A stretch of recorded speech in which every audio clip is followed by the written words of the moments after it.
Alhamdulillahirrahmanirrahim. Puji kita panjatkan pada Allah SWT pada kesempatan kali ini. Allah mengumpulkan kita semua di sini dalam rangka untuk menambah ilmu kita.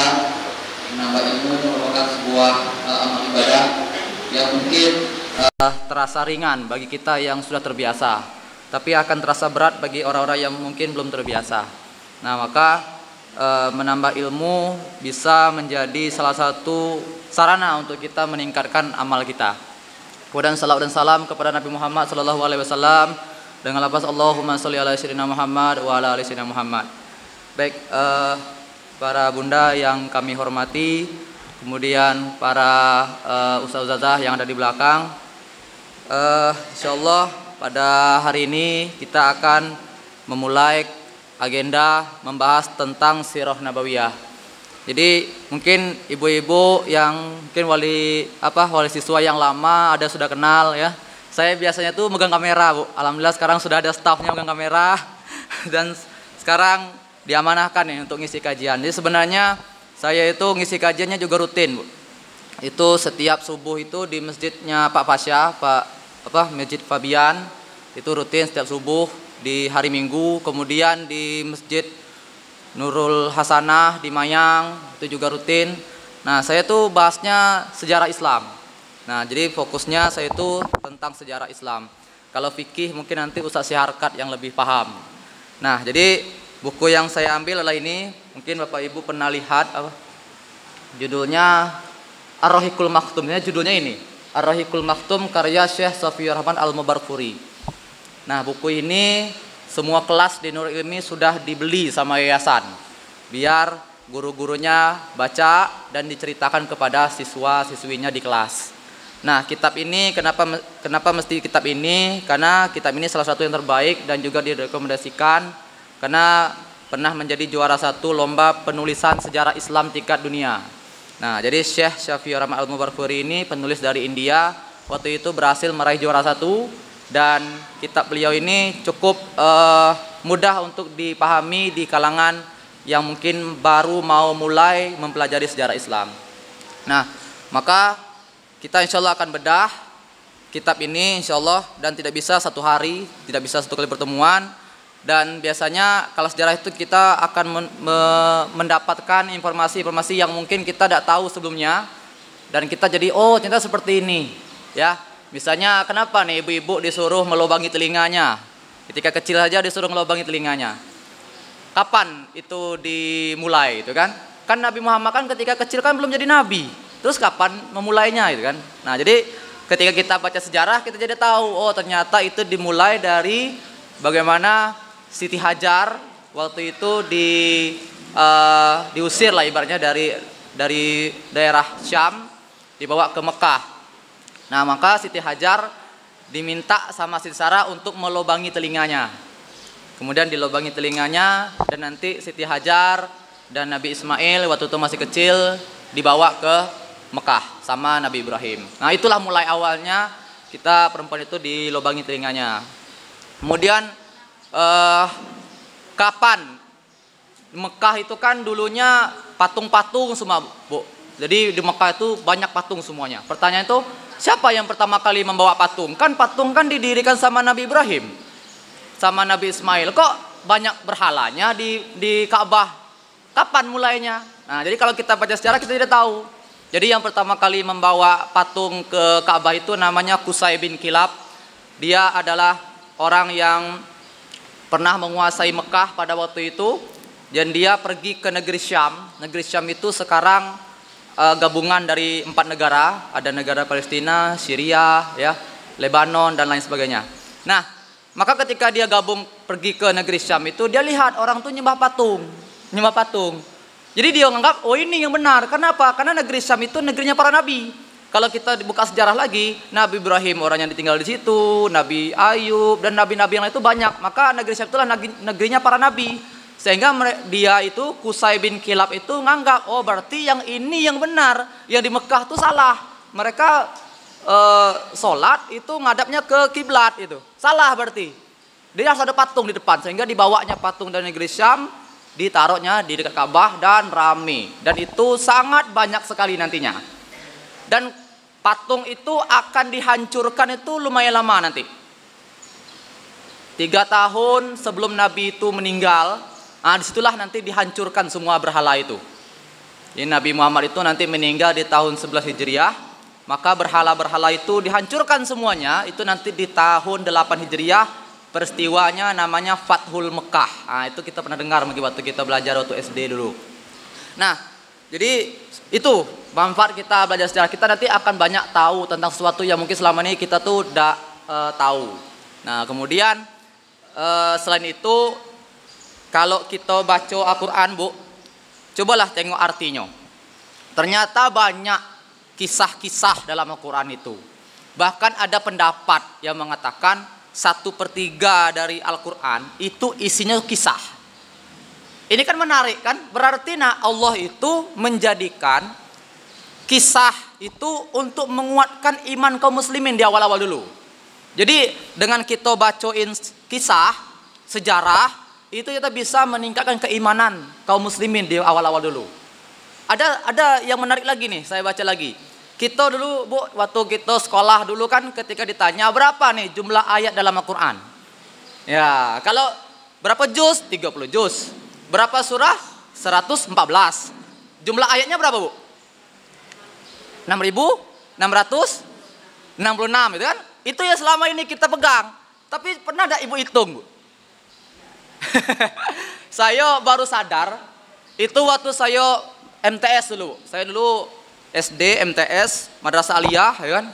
Kuliahnya fisika. Jadi agak belok dikit kan.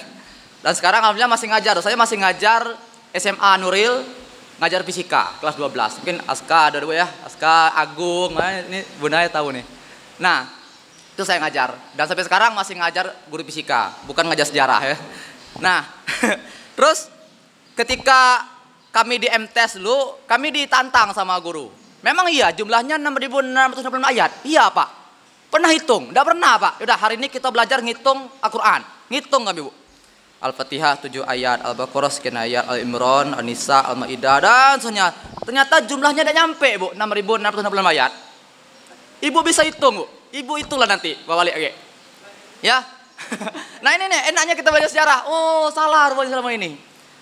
Dan kami itu lah kok tidak nyampe. Kami hitung ulang. Kok tidak nyampe juga itu kan? Tidak nyampe 6.666. Oh, mungkin ditambah dengan bismillah. Oh, ditambah, kami tambah dengan bismillah. Tetap tidak nyampe juga 6.666 ayat. Loh, kok gitu? Terus guru kami bilang, apakah ini bukti kalau seandainya bentar lagi naik kiamat? Karena kiamat itu tanda-tandanya adalah akan diangkatnya ayat-ayat Allah tuh. Jadi kita yang mau baca tuh tidak ada lagi. Wih, bisa jadi kan? Nah, ternyata tidak. Maka setelah saya baru tahu informasi itu setelah saya baca sejarah. Waktu itu guru kami udah bilang. Cuma kami itu ngampang be. Tidak itu jumlahnya. Ternyata jumlahnya adalah, nanti ibu bisa hitung ulang, 6.236 ayat. Nanti bisa dicek. Ya, 6.236 ayat. Nah, sekarang kenapa disebut 6.666 ayat? Itu pula muncul. Kok berkembangnya itu? Ternyata ada pendapat yang lain. Ada beberapa pendapat. Nah, ada pendapat yang saya ambil ini pendapat dari Ibnu Abbas, Abdullah bin Abbas. Dia mengatakan seperti ini. Al-Quran itu 6.000 ayatnya menceritakan tentang kisah. 600 ayat isinya tentang kemahakuasaan Allah. Intinya menceritakan Allah tuh kekuasaan Allah lah. 60 ayat menceritakan tentang bagaimana hubungan manusia dengan manusia yang lain, muamalah. 6 ayat menceritakan tentang fikih, tentang hukum. Dah gitu saja. Kita jumlahin. Itu kan. Waktu itu Ibnu Abbas cuma ngomong seperti itu. 6.000 ayat itu isinya tentang kisah. 600 ayat tentang maha kuasa Allah. 60 ayat tentang muamalah. 6 ayat tentang hukum. Dah gitu be. Berarti 6.666 ayat. Padahal enggak itu. Karena ada ayat yang bersinggungan. Ayat ini tentang sejarah memang, tapi ini tentang hukum juga gitu. Nah, maka itu salah satu pendapatnya. Ada lagi pendapat yang lain sebenarnya, tapi itu yang saya sering sampaikan, ingin tunjukin bahwasanya berarti 6.000 ayat Al-Quran isinya kisah. Nah gitu. Berarti betapa kekuatan sejarah itu, kekuatan kisah itu sangat mempunyai peran yang penting di masa awal-awal dulu Islam. Dan memang ketika nanti Nabi itu mungkin hilang semangat untuk berdakwah, turun ayat Quran surah Yusuf, cerita dari awal ayat surah Yusuf itu sampai akhir itu menceritakan tentang kisah Nabi Yusuf. Lalu ketika Nabi sedang bermasalah, turun ayat menceritakan tentang Nabi Ayub. Nih, Nabi Ayub itu sampai sakit-sakitan, tapi beliau tetap siap untuk memperjuangkan agama Islam. Oh, kemudian ketika beliau down lagi diceritakan lagi itu, coba lihat tuh Nabi Musa. Nabi Musa itu umatnya ngeyel minta ampun. Bani Israel itu ngeyel minta ampun. Jadi ketika beliau itu menghadapi Fir'aun, apa kata umatnya Nabi Musa? Silahkan wahai Musa, hadapi Fir'aun bersama Tuhanmu. Bersama Tuhanmu, bukan Tuhan kita. Padahal Nabi Musa itu lagi nyelamatin mereka tuh. Dan dia bilang, silahkan engkau hadapi Fir'aun bersama Tuhanmu. Nanti apa? Nanti Nabi Musa berhadapan dengan Fir'aun, nanti dikejar, nanti melewati Laut Merah, nanti lautnya dibelah, lalu pasukan Bani Israel, Nabi Musa selamat nantinya, lalu disatukan. Ketika disatukan itu, apa kata Bani Israel ini setelah ini? Wahai Musa, kami lapar, tolonglah suruh Tuhan kamu menurunkan kami makanan. Turun makanan dari langit, manna dan salwa. Ketika makanan itu turun dari langit, dari surga dia turun, apa kata mereka? Tidak ada yang lain ya Musa. Ya Allah, untunglah dikasih. Ngeyel nih. Akhirnya apa? Makanlah mereka. Habis makan apa? Perjalanan terus, pergi perjalanan. Di perjalanan mereka bilang, wahai Musa, bikinlah Tuhan kami seperti patung gitu kek. Kami mau nyembah siapa? Kami tuh mau menyembah tuh harus ada nampak orangnya. Lah Nabi Musa kan tadi pengennya nyelamatin kalian tuh tidak usah nyembah patung lagi. Mereka minta tolonglah bikinlah kami patung. Maka dibikinlah namanya nanti sapi betina. Ketika Nabi Musa pergi mengambil menerima wahyu dari Allah SWT selama 40 hari. Nah ini gitu. Jadi diceritakan kisah Nabi Musa itu kepada Nabi Muhammad. Nih mereka semangat. Akhirnya semangat lagi kaum muslimin. Nah jadi itu beberapa keutamaan kita belajar sejarah. Dan nanti masih banyak lagi yang lain terkait bahwasanya hukum ketiga setelah Al-Quran dan Sunnah. Misalnya gini, kita nengok di Al-Quran tidak ada hukum ini, buka hadis tidak ada, maka jalan terakhirnya adalah buka sejarah. Contoh gini, mungkin pas pandemi kemarin, apa yang harus kita lakukan sebagai umat Islam ketika menghadapi pandemi? Dibuka Al-Quran tidak ada, dibuka hadis tidak ada, maka dibuka sirah. Ada nanti di masa Umar bin Khattab itu terjadi pandemi sama kayak COVID ini. Nah waktu itu Umar bin Khattab itu ingin masuk ke sebuah daerah yang waktu itu dipimpin oleh seorang sahabat, ya. Dan Umar ketika mau masuk ke daerah tersebut dibilang jangan masuk karena daerah tersebut sedang ada pandemi. Jadi Umar itu tetap pengen masuk. Ini tetap tidak boleh. Selamatin diri kamu sendiri. Baru nanti dia tuh pengen nyelamatin kawannya yang memimpin pada waktu itu. Namanya lah Abu Ubaidah bin Al-Jarrah yang memimpin pada waktu itu. Nanti dikirimin Umar surat, wahai Abu Ubaidah, keluarlah kamu daerah itu, namanya daerah Syam. Keluarlah kamu dari situ. Ya. Karena nanti engkau akan meninggal di situ. Apa kata Abu Ubaidah bin Al-Jarrah? Wahai Umar, biarkanlah aku meninggal dengan para pasukanku. Tidaklah mungkin seorang pemimpin meninggalkan anggotanya, pasukannya sendirian di sini sementara dia enak saja selamat di tempat lain. Maka menangis Umar waktu itu dan akhirnya nanti Abu Ubaidah bin Al-Jarrah itu meninggal dunia. Nah, berarti cara kita ketika ada pandemi tidak usah masuk daerah situ gitu kan. Nah, jadi dibikin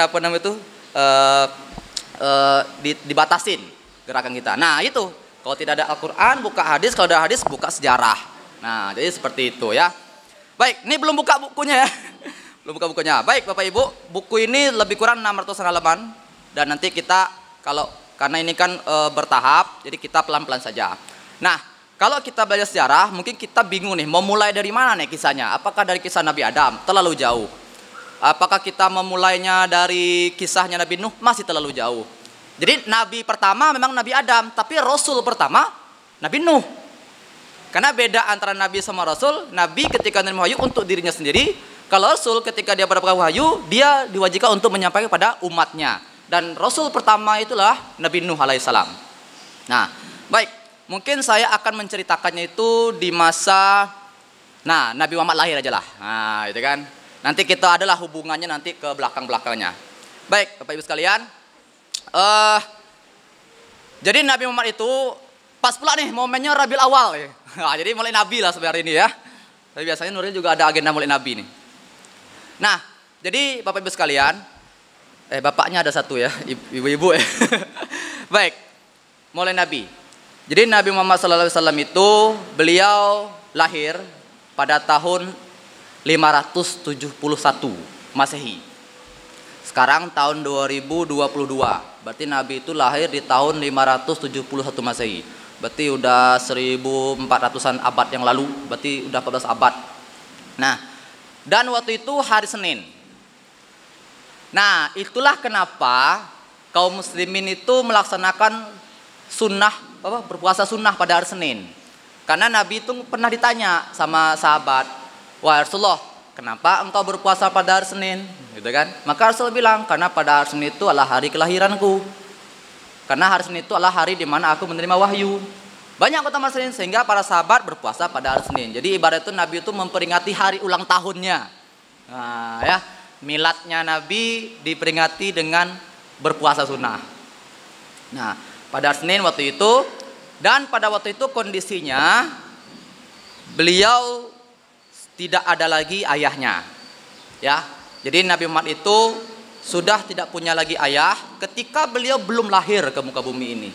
Waktu itu ayahnya sudah meninggal dunia di usia 25 tahun. Jadi Abdullah itu wafat di usia 25 tahun, masih muda sekali. Ya.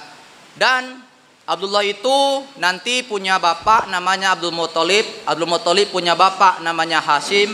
Hashim punya bapak namanya Abdul Manaf. Abdul Manaf punya bapak namanya Qusay.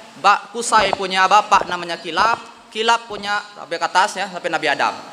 Dan kalau kita urutkan ke atas Bapak Ibu, Nabi Muhammad ini nanti adalah keturunannya Nabi Ismail. Nah, dan Nabi Ibrahim itu disebut bapaknya para nabi. Kenapa?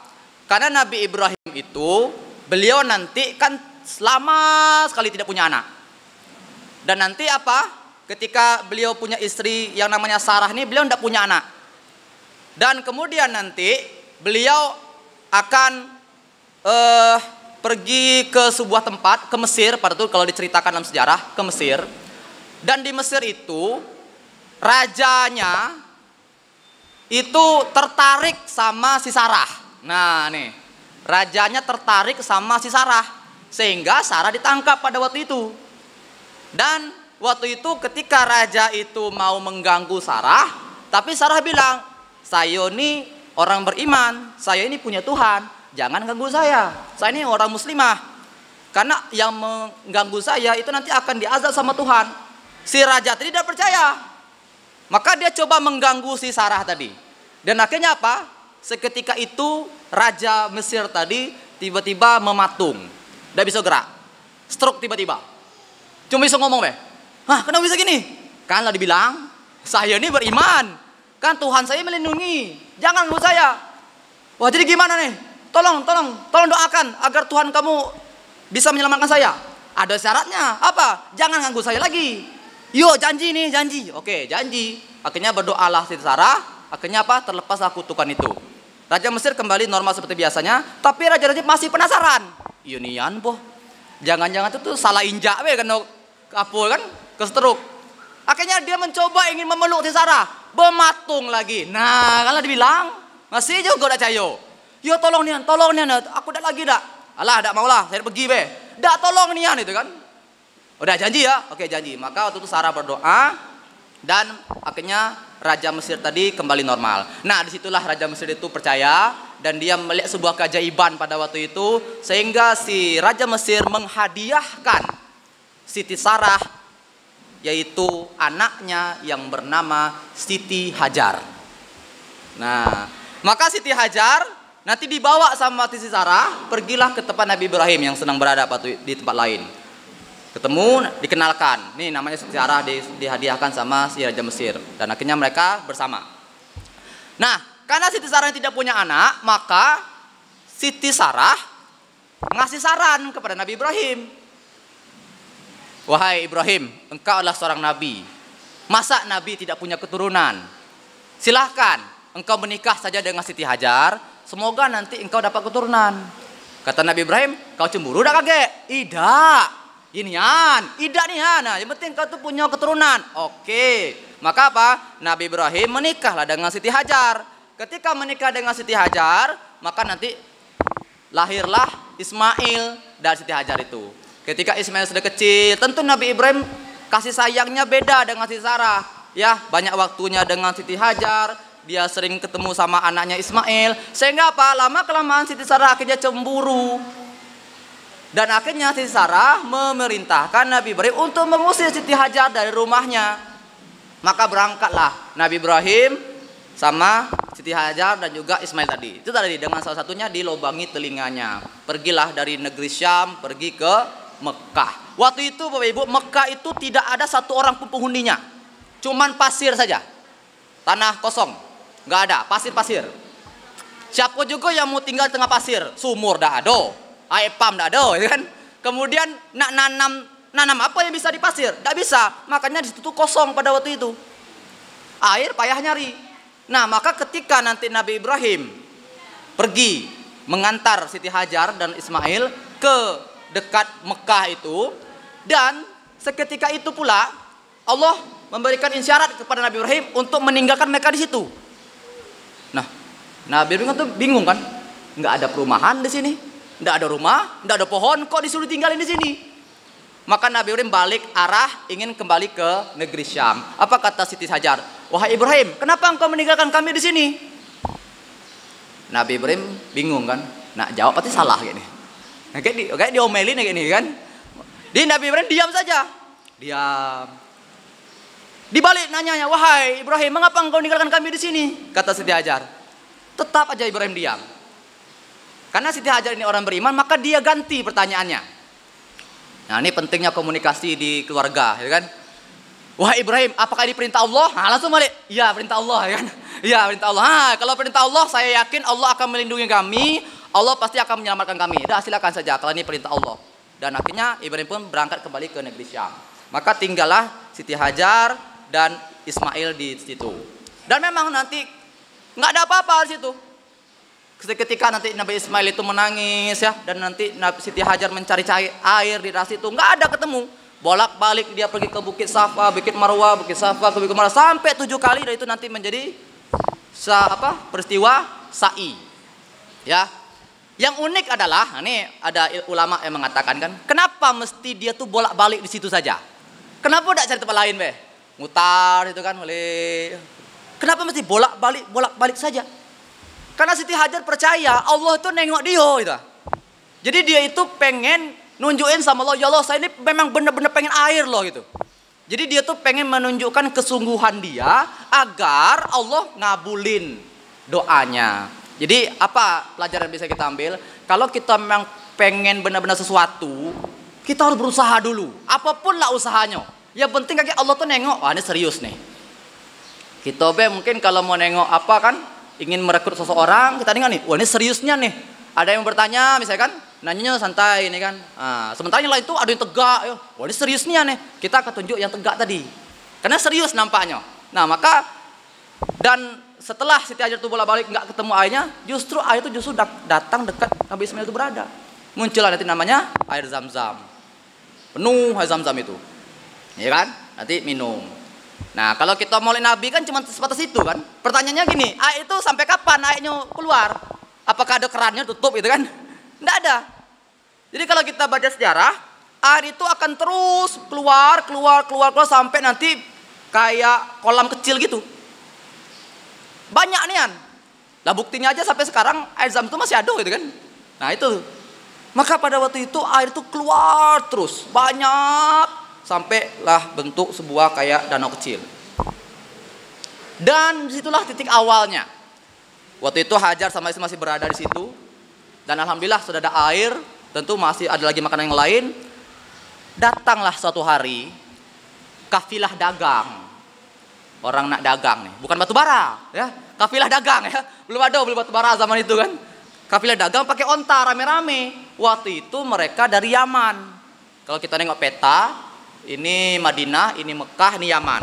Palestina tuh di atas, Mesir tuh di sini, ini Irak, ini Iran dan sebagainya.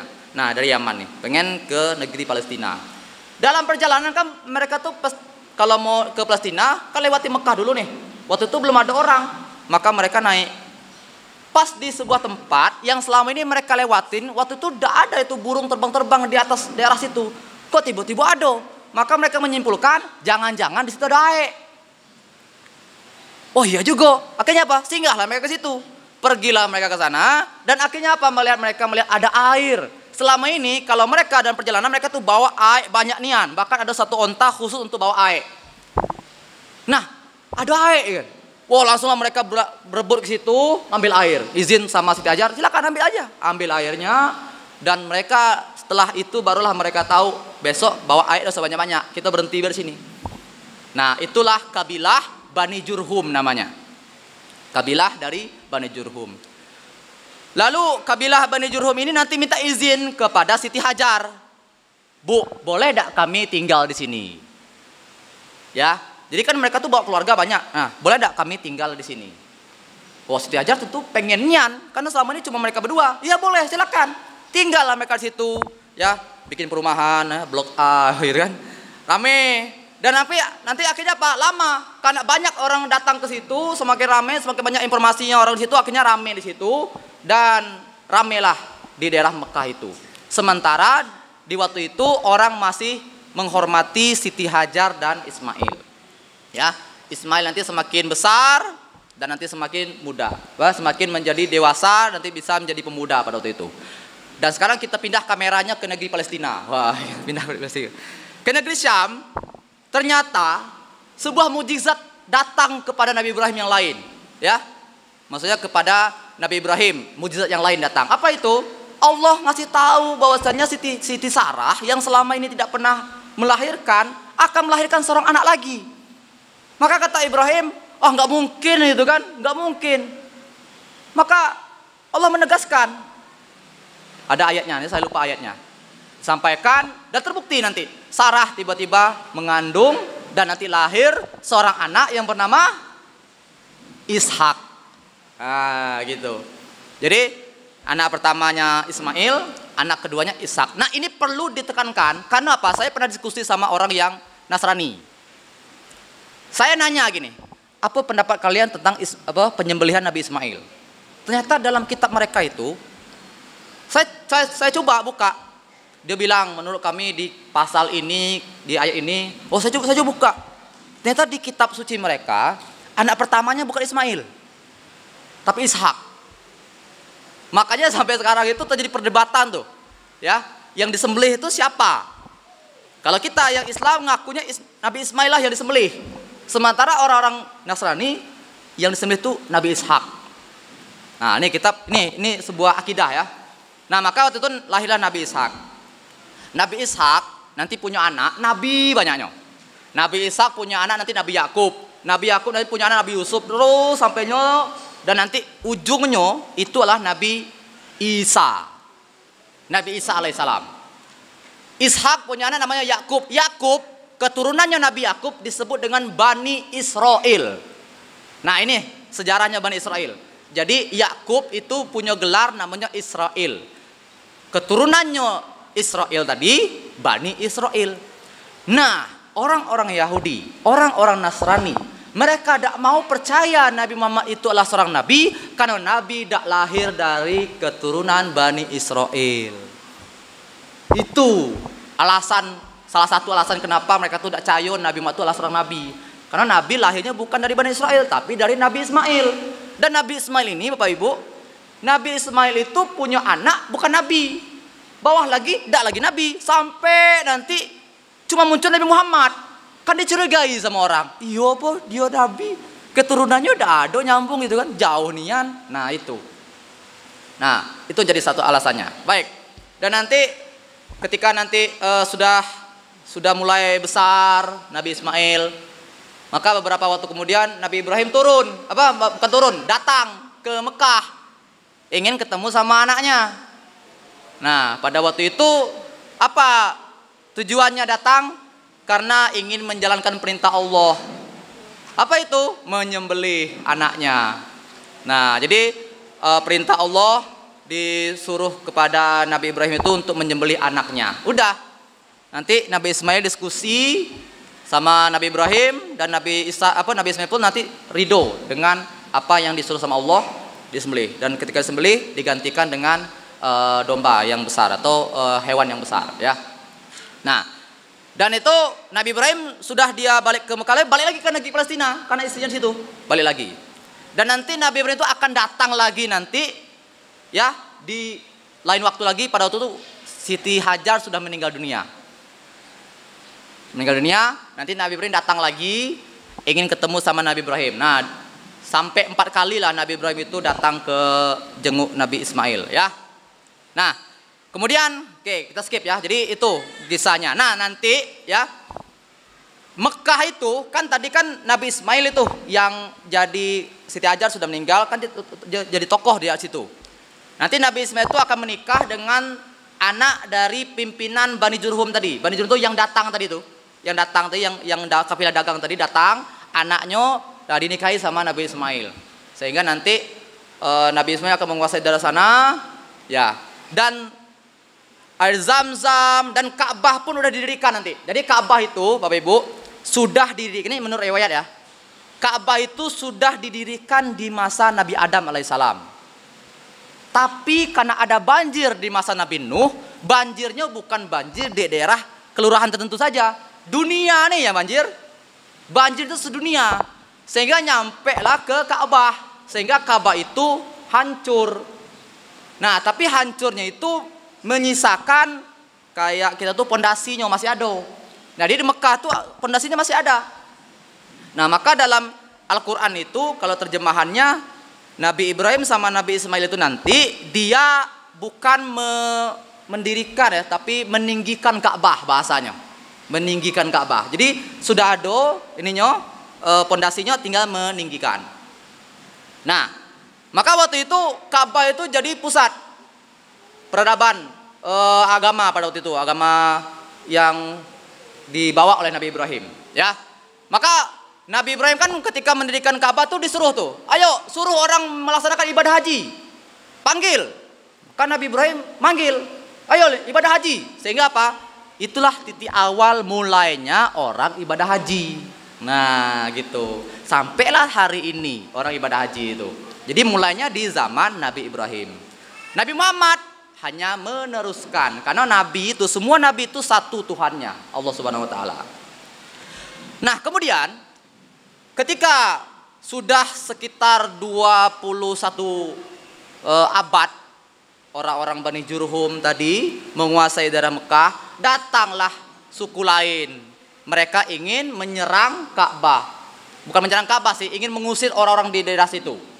Nah, namanya Bani Khuza'ah. Ngusir mereka, tapi ada yang unik di sini. Sebelum diusir, mereka orang-orang Bani Jurhum tadi nimbunin mata air Zam-Zam. Karena sebenarnya mata air Zam-Zam itulah yang menjadi mata pencarian yang besar pada waktu itu. Dengan adanya air, ya mudahlah segala urusan. Ya, bisa nyuci piring mungkin kan, kemudian bisa bikin makanan, bisa bikin ya depot air minum misalnya kan. Nah, di situ sumber mata air di situ. Nah, maka pada waktu itu sebelum mereka diserang sama Bani Khuza'ah tadi, mereka menimbun mata air Zam-Zam itu, bahkan alat-alat yang penting di era mereka itu kayak pedang-pedang, ya tameng semua itu dimasukin ke dalam itu. Sehingga apa? Dan betul orang-orang keturunannya Nabi Ismail tadi terusir dari Mekah. Datanglah Bani Khuza'ah di situ menguasai daerah Mekah. Pemimpinnya siapa? Namanya Qusay bin Kilab. Siapa Qusay bin Kilab tadi? Yang tadi saya bilang pertama kali bawain berhala ke Mekah. Nah itu, ya. Dan disitulah era di mana orang-orang ibadah haji salah semua. Ya, ada pula dia bikin ketentuan ke sini, Bu. Kalau yang mau ibadah haji, tidak boleh nginjak Mekah kalau masih pakai pakaian yang pernah melakukan dosa meskipun cuma kecil. Nah, ini modus. Biar apa? Orang-orang yang datang ke Mekah beli baju di situ. Jadi bawa baju itu tidak boleh deh, tidak boleh bawa koper dari daerah itu, tidak boleh. Harus beli baju di situ. Nah, itu modus ekonomi aja. Ya. Nah, kemudian kita lanjut. Si Bani Khuza'ah ini, ya, nanti akan menguasai Mekah itu sekitar ya sama kayak Belanda nyerang kita, 350 tahun. Setelah itu maka datanglah suku Quraisy. Nah, ini yang kita tahu selama ini, suku Quraisy Mekah itu kan. Nah, suku Quraisy itulah yang nanti akan mengambil alih Mekah, dipimpin oleh salah satu moyangnya Nabi, namanya adalah Qusay bin Kilab. Nah, Qusay bin Kilab ini yang memimpin untuk kembali mengambil alih Mekah. Wah, ini berhentinya di sini anak-anaknya. Oke, lanjut aja. Nah, akhirnya apa, nanti Qusay bin Kilab berhasil mengusir orang-orang penjajah tadi, dan Qusay bin Kilab nanti masih ada keturunannya Nabi Ismail tadi tinggal kembali di Mekah, dan itulah waktu itu Qusay bin Kilab menjadi raja di situ. Nah, kakek itu Qusay bin Kilab itu nanti punya anak, nanti hubungannya ada dengan Nabi. Qusay bin Kilab nanti menjadi pemimpin daerah sana. Dia punya anak nanti namanya Abdul Dar dan Abdul Manaf. Nah, Abdul Manaf ini kakeknya Nabi nih. Abdul Manaf punya anak namanya Hashim. Hashim punya anak namanya Abdul Muthalib. Nah, itu. Jadi ada hubungannya, keturunan Nabi itu termasuk tokoh juga lah di zaman dulu. Ya, jadi bukan orang-orang yang biasa-biasa saja.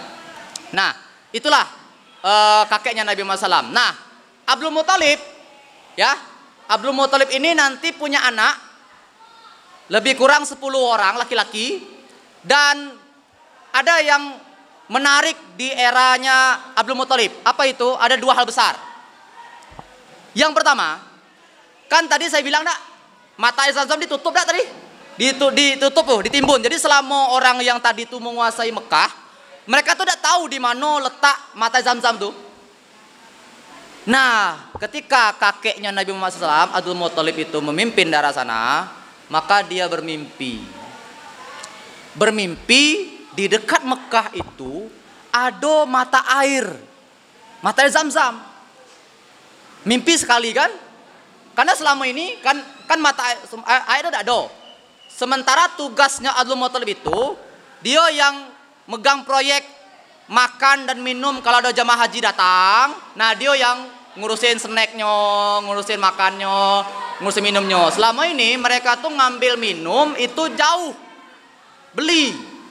Maka ketika dia mimpi ada air, wah ini sangat berpeluang nih untuk kita berdayakan. Nah, maka di mimpi itu Abdul Muthalib nengok ada sumber mata air di Mekah itu. Nah, setelah itu ketika mimpi hari pertama, Abdul Muthalib itu tidak cayo. Ini mungkin cuman lewat baik. Tapi besoknya mimpi lagi. Loh, ada apa ini? Terus mimpi lagi besoknya lagi. Dan itu rutin mimpinya sampai seminggu. Penasaran lah dia. Mimpinya sama. Oke. Sekarang dia akan menggali daerah situ di mimpi tadi. Digali. Nih, bayangkan ya, di pasir orang gali. Itu ditanya, "Hai Abdul Muthalib, engkau mau mencari apa?" "Ada air di bawah nih." Diketawai sama orang. "Mana ada lah air di bawah pasir itu kan? Tidak ada lah." "Tidak, saya mimpi seperti itu." Tapi orang tidak percaya. Maka Abdul Muthalib terus menggali. Gali, dan akhirnya apa? Memang keluar mata air Zam-Zam pada waktu itu, sehingga orang-orang Quraisy pada waktu itu kaget. "Hah? Ada air?" Berebutlah mereka. "Itu punya kami itu. Tuh dekat tanah kami itu." Mereka mulai berebut. Ya, mereka ingin mengambil alih. Abdul Muthalib bilang, "Oh, tidak mau. Tidak bisa. Ini punya saya. Saya yang mimpi." Tapi itu kan daerah kami. Berebut. Akhirnya apa? Abdul Muthalib bernazar. "Oke, saya akan kasih bagian untuk kalian." Abdul Muthalib itu pengennya tuh semuanya 100% itu asetnya untuk dia. Nah, oke, saya akan bagilah untuk kalian. Berapa persennya? Tapi syaratnya nanti kalau saya sudah berumur, sudah punya anak 10, maka saya akan menyerahkan itu pada kalian, dan saya akan menyembelih salah satu dari anak saya. Itu kata Abdul Muthalib menurut nazar dia. Oke.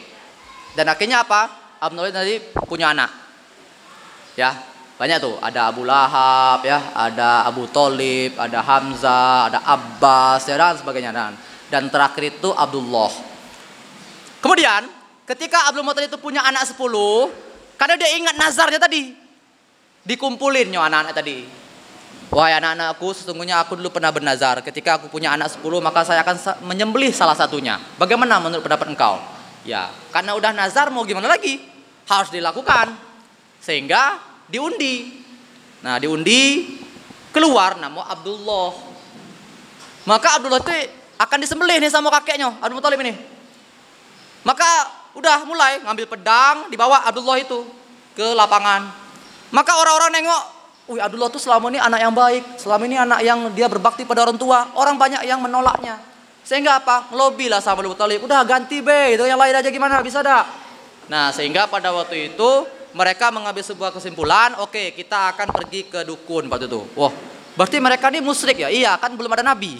Jadi orang-orang yang di era hidup di zaman belum ada nabi, itu insya Allah dimaafkan. Karena banyak pendapat yang bilang, berarti maknya Nabi Muhammad itu masuk surga beda. Dia itu hidup bukan di zaman nabi. Ya, kecuali kalau kita nabi sudah ada nih, dikasih tahu, kita melakukan itu, kan salah kita. Sama kayak siswa kita di kelas. Mungkin siswa kita di kelas itu awal-awalnya mungkin masuk ke sini makan tegak. Kenapa? Karena mereka belum tahu. Setelah dikasih tahu masih makan tegak, maka diingatkan sama gurunya. Gitulah ibaratnya. Nah, maka pada waktu itu ketemu sama dukun. Apa solusinya? Undi saja. Undi saja lagi. Gantikan. Kalau nanti diundi ada 2 kertasnya, kayak orang arisan. Kertas pertama namanya Abdullah. Kertas kedua 10 ekor onta. Kalau nanti pas digoncang keluar 10 ekor onta, berarti tidak jadi nyembelih Abdullah.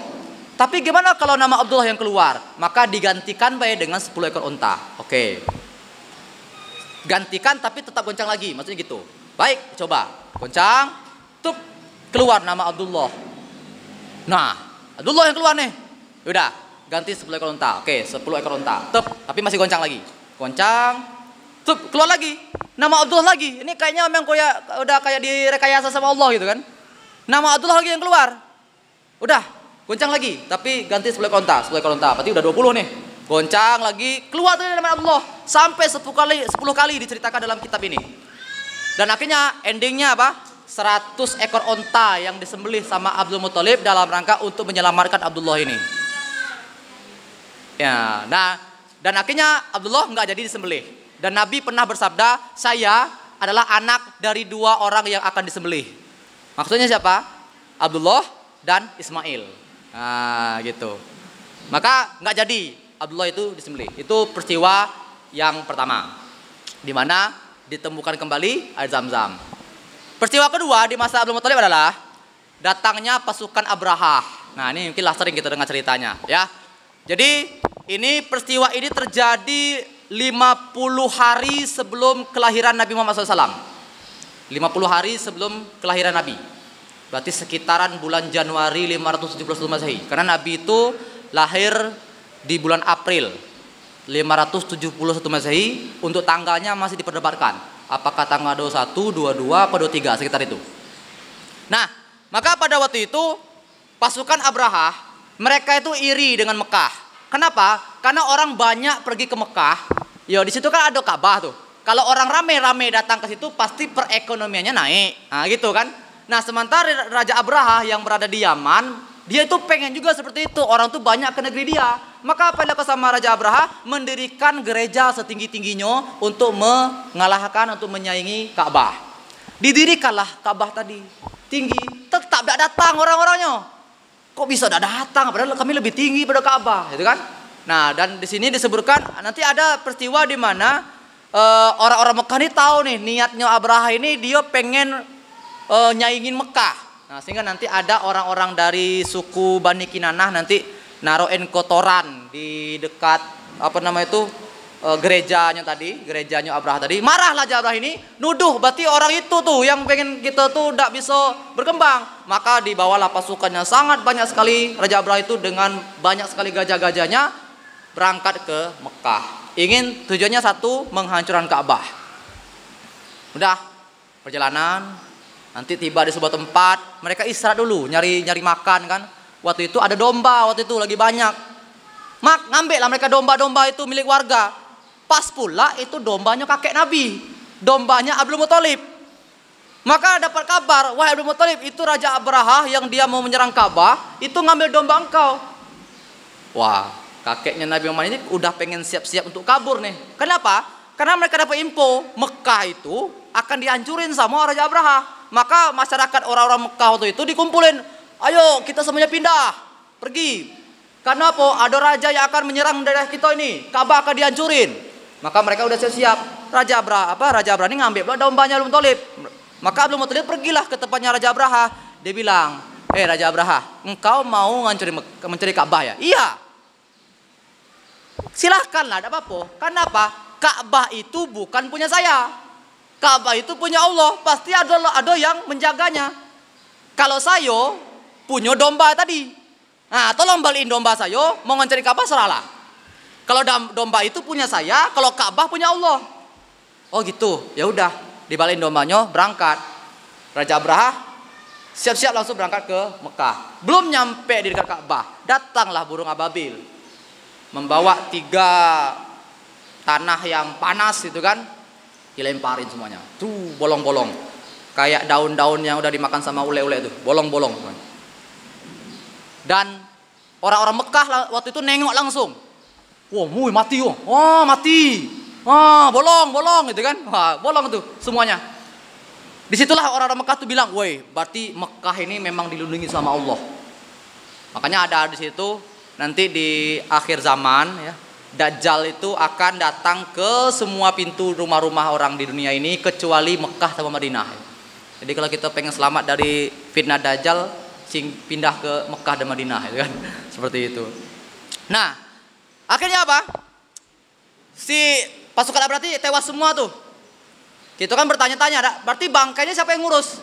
Masa ada pemerintah itu ngurus bangkai? Enggak. Allah langsung yang ngurus semuanya. Diturunkan lagi hewan-hewan yang bisa makan daging-daging manusia, ya, habis semuanya. Ya, kuman-kumannya habis semuanya dan hilang, tidak ada jejak. Jadi Allah yang mengatur semuanya, Allah semua yang membuat itu terjadi semuanya. Dan itu peristiwa terakhir, peristiwa besar terjadi di masa Abdul Muthalib. Dan nanti 50 hari kemudian lahirlah seorang anak yang nama Muhammad tadi. Ya. Dan Abdullah tadi sudah meninggal dunia. Karena apa? Karena Abdullah itu mau menyambut anaknya lahir ke muka bumi. Tentu beliau ingin mempersiapkannya dengan bagus-bagus. Beliau ingin mungkin membeli baju untuk anaknya, ya, beli makanannya, itu kan. Jadi dia semangat untuk dagang pada waktu itu. Abdullah ingin berdagang ke sebuah tempat namanya negeri Syam. Waktu itu orang-orang Mekah itu kalau mau berdagang itu kalau tidak ke negeri Syam, ke negeri Yaman, 2 itu. Makanya dalam Quran itu li'ilafi Quraisyin ilafim riyadhas syita'i was-shaif. Nah, di 2 tempat itu. Ya, kadang di musim panas mereka pergi ke negeri Syam, di musim dingin mereka pergi ke negeri Yaman. Nah, mereka tuh di tengah-tengah Mekah itu. Nah, maka pada waktu itu ketika mereka perjalanan ke negeri Syam, mereka singgah sebentar ke negeri Madinah, ke negeri Yastrib. Nah, pada waktu itu Abdullah sakit. Dia di negeri Yastrib ini sakit dan tidak bisa lagi melanjutkan perjalanan. Dan akhirnya ya meninggal dunia. Aminah yang sedang mengandung pada waktu itu sedang mengandung besar banget ya, sekitar mungkin udah 6 bulan itu kan. Tentu ketika orang-orang yang datang balik dari jualan tuh ditunggu nih sama Aminah kan, mana nih, sabar ya naknya, Abi bentar lagi pulang gitu kan. Datang.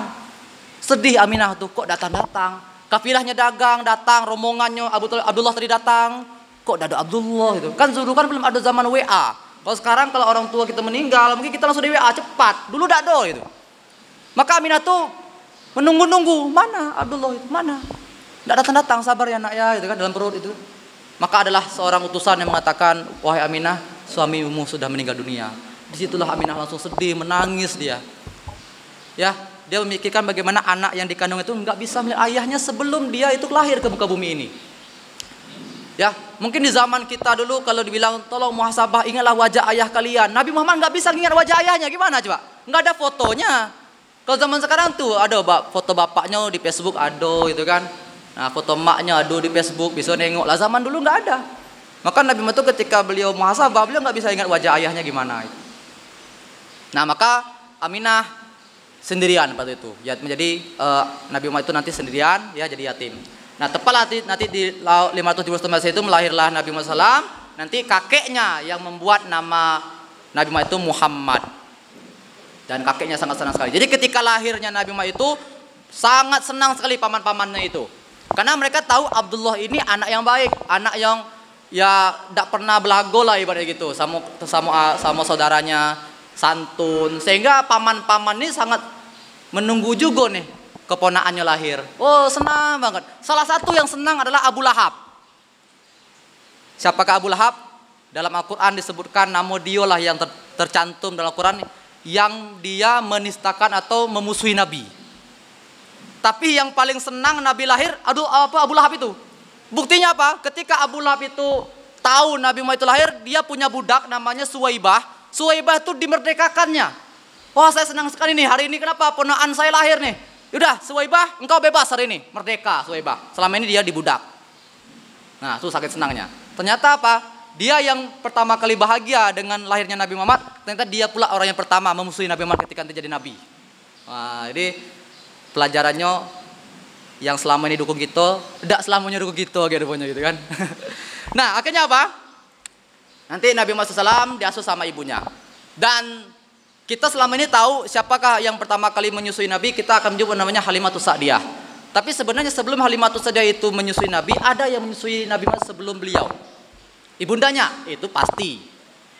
Tapi setelah Aminah, ada yang menyusuinya lagi. Siapa tadi? Itu tadi. Budak yang diberdekakan sama Abu Lahab tadi namanya Suwaibah. Dialah yang pertama kali menyusui Nabi, tapi tidak lama.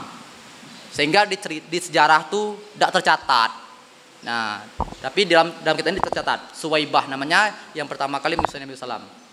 Nah, sekarang muncul pertanyaan, kapan Halimatus Sa'diyah itu menyusui Nabi Muhammad SAW? Itu ketika Nabi Muhammad sudah mau masuk sekitar ya usianya 1 tahun dan sebagainya, ya 1 tahunan. Kebiasaan orang Arab dulu, nih kebiasaannya. Saya nggak tahu nih hasil risetnya gimana, ya. Tapi mungkin bisa diriset. Menurut kebiasaan orang Arab zaman dulu, kalau ingin anaknya kuat, otot-ototnya kuat, terus bahasa Arabnya lancar pada zaman dulu, maka silahkan asuh anak ini diasuh oleh orang-orang yang ada di pedesaan. Nah, gitu. Katanya gitu. Nah, mungkin bisa diteliti. Nah, dalam kitab ini disebutkan. Dan Halimatus Sa'diyah itu tinggal di sebuah desa namanya perkampungan Bani Sa'ad. Lumayan jauh dari kota Mekah. Di ibarat itu Nabi Muhammad itu lahir di kotanya, mungkin kota Jambi-nya, ya. Halimatus Sa'diyah tinggal di daerah seberang. Nah, gitulah ibaratnya. Jadi kalau pengen anak-anak kita tuh kuat, silakan asuh dia bukan di perkotaan. Karena di perkotaan itu sudah maju sehingga mereka mungkin banyak lala, ya, tidak mandiri. Ketangguhan dia itu tidak terbentuk gitu. Maka silakan asuh anak di pedesaan. Nah, maka itu kebiasaan zaman dulu. Maka Nabi Muhammad SAW pun nanti juga akan diasuh di pedesaan. Pas pula nanti ada Halimatus Sa'diyah datang. Perkampungan Bani Sa'ad tadi datang ke kota Mekah, ya, untuk mencari siapa nih anak yang mau disusui siapa. Nah, ini dalam kitab ini diceritakan secara lengkap bagaimana Halimatus Sa'diyah itu. Tapi ini sampai jam berapa? 11 ya, masih panjang ya. Oke, masih panjang, siap. Kita ceritakan ya.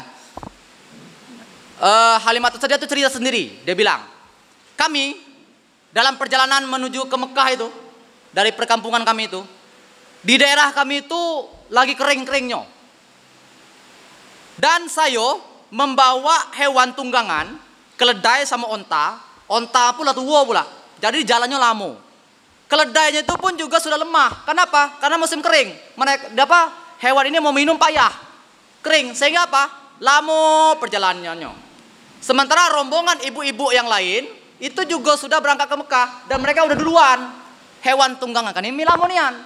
Apa yang terjadi? Ketika mereka sudah nyampe duluan tadi, ibu-ibu yang duluan tadi datang, mereka langsung nyari. Wow, siapa yang mau anaknya mau disusui? Nah, jadi ada pekerjaan zaman dulu tuh menyusui anak orang gitu kan. Nah, itu ada pekerjaan zaman dulu.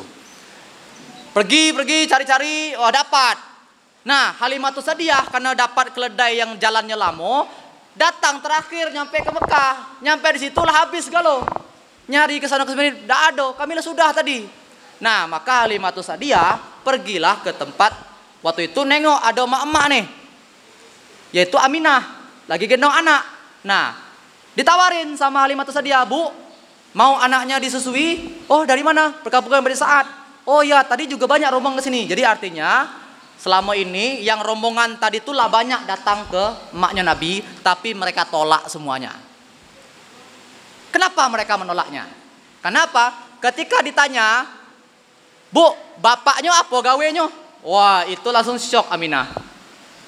Kan kalau dia itu punya kerjaan, jadi kalau seandainya bapaknya Nabi Muhammad ini punya pekerjaan yang bagus, berarti gajinya bisa besar dong gitu. Jadi emak-emak yang tadi nyari-nyari anak yang ingin disusui tadi udah nanya sama Aminah, Bu, pekerjaan bapaknya apa, Bu? Wah, sayang sekali bapaknya udah meninggal dunia. Oh yaudah kalau gitu nggak jadilah, Bu. Termasuklah Halimatus Sa'diyah. Ketika ditawarin, Bu, mau udah anak disusui? Oh mau, oke, dipegang-pegang gitu kan. Wah, lalu ditanyain, Bu, pertanyaannya, anaknya ini bapaknya apa, Bu, pekerjaannya? Aminah langsung diam. Dia sini anak yang yatim gitu kan. Nah, Halimatus Sa'diyah berat nih. Ya, akhirnya apa? Udahlah, Bu, nanti saja, Bu ya. Kami cari yang lain dulu. Akhirnya apa? Halimatus Sa'diyah nggak jadi bawa Nabi Muhammad waktu itu, lalu mencari-cari ke yang lain. Ya karena tadi dapat hewan tunggangan yang lambat jalannya, ya gak lah kalah saing dengan yang lain. Yang lain tuh lah dapat galau. Maka waktu itu sudah mau sore, tidak dapat juga sama Halimatus Sa'diyah ini. Sehingga apa kata suaminya, udahlah ambil be yang tadi. Semoga be kita dapat berkah dari anak tadi. Maka baliklah Halimatus Sa'diyah ke tempatnya Aminah. Bu, yaudah ada apa-apa biar saya yang mengasuhnya. Bayarlah semampu ibu saja. Oke, bayar. Dibawa ke perkampungan Nabi Sa'ad. Lalu Halimatus Sa'diyah bercerita. Dia bilang, ketika kami perjalanan itu, ya, kami pas nak ke Mekah itu anak kami itu nangis terus. Kenapa? Kami itu kehausan. Kami itu udah bisa tidur, pokoknya udah bisa istirahat lah. Dengan anak kami itu nangis terus pas dia bawa itu. Ketika kami berangkat balik ke perkampungan Bani Sa'ad, ketika kami sudah membawa Nabi Muhammad, maka Muhammad itu dia menjadi tenang. Hewan tunggangan kami yang tadi lama tuh tiba-tiba gerak cepat. Kemudian onta yang tadi tua tadi tiba-tiba jadi kuat, ya. Air susu onta yang sama itu kering tiba-tiba jadi banyak, dan itulah nanti jadi minum kami dalam perjalanan. Dan perjalanan kami jadi lebih cepat dan lebih duluan sampai dibandingkan kawan-kawannya tadi. Bahkan kawan-kawan tadi bilang, itu onderdil baru ya, itu hewan baru ya? Enggak, itu kan ini yang tadi be, kok bisa cepat nian? Enggak tahu kami, mungkin karena berkah dari anak ini. Nah ini keberkahan Nabi ketika masih kecil. Halimatus Sa'diyah cerita lagi, ketika kami nyampe di perkampungan Bani Sa'ad, kan beliau kan berangkatnya tuh kering tuh. Nyampe ke situ tidak ada satupun tempat di perkampungan Bani Sa'ad itu yang kering lagi. Jadi sudah ada rumput-rumputnya. Sehingga apa? Domba-domba di perumahan situ banyak makan, akhirnya gemuk-gemuk, menghasilkan banyak susu dan lain sebagainya. Berkah pada waktu itu. Ya. Nah, itu adalah keberkahan Nabi Muhammad SAW sebelum beliau jadi nabi. Lalu sampailah waktu yang telah ditentukan. Di masa Nabi itu udah mau diantarin lagi kepada Aminah. Lalu dibilang, Halimatus pergi ke Mekah, bawa ke Aminah. Apa kata Halimah? Nih Bu, anaknya, peganglah Bu. Tadi pegang-pegang, kan kangen kan, lama udah ketemu. Apa kata Halimatus dia? Bu, harapan kami, ini harapan kami ya. Boleh dah Bu, anaknya kami asuh lagi. Lah, itu kan? Kan sudah. Gak apa-apa, gak dibayar pun gak apa-apa Bu, itu kan? Gak dibayar gak apa-apa lah Bu, karena berkah nian. Oh gak mau lah, saya kangen nian, tolonglah Bu, tolong ya Bu. Apalah, akhirnya dibujuk-bujuk terus itu kan. Karena nengok Halimatus itu sangat gigih sekali. Akhirnya Aminah pun dulu, lah dipegangnya seharian, dikasih lagi kepada Halimatus Sa'diyah. Dan nanti Halimatus Sa'diyah itu akan mengasuh Nabi Muhammad itu sampai Nabi berusia sekitar 4 atau 5 tahun. Hampir 5 tahun. Di 4 tahun lewat. Ya, kenapa Halimatus tidak mau lagi ngasuh Nabi? Ada peristiwa di mana Nabi Muhammad beserta anak-anak yang waktu itu ada, mereka main-main. Usia 4 tahun, berarti masih TKA. Wah, TKA ya kan. Nah, maka waktu itu malaikat Jibril datang, mengambil Nabi Muhammad SAW, dibentangkan di tanah, dibelah perutnya. Maka anak-anak yang lain bilang, ada yang bunuh Nabi, ada yang bunuh Muhammad, ada yang bunuh Muhammad. Oh, Halimatus Sa'diyah yang waktu itu lagi di rumah langsung takut, ya gemetaran, langsung mencari Muhammad di mana. Maka Nabi Muhammad SAW pada waktu itu terbaring dan dia tidak nangis. Ya dibedah sama Jibril, diambil hati-hati yang kotor, sebagian dicuci, baru dimasuk lagi. Maka Halimatus Sa'diyah ketika bertemu Muhammad maka dipeluknya sangat erat sekali. Apa yang terjadi? Apa terjadi? Mana ya? Anak mana bedah? Dah ada katanya kan. Yang tadi megang mana? Ya anak-anak TKA kan belum tahu apa-apa gitu kan. Dah ada dia tadi om itu pergilah bu katanya kan. Om tadi pergi gitu kan. Tapi dibelah dia nampak. Nah maka apa itu Halimatus itu sangat khawatir dengan kondisi Muhammad, maka dibalikkan kepada ibundanya. Nah sehingga diceritakan Halimatus Sa'diyah itu kepada ibundanya, dan alhamdulillah Aminah tidak marah pada waktu itu. Ya karena memang tidak jadi apa-apa gitu kan. Nah, maka Nabi Muhammad SAW pun nanti diasuhlah sama ibunya. Waktu itu usia Nabi itu sudah hampir masuk 5 tahun. Ketika Nabi Muhammad itu berusia 6 tahun, berarti kelas 1 SD ya, kelas 1 SD.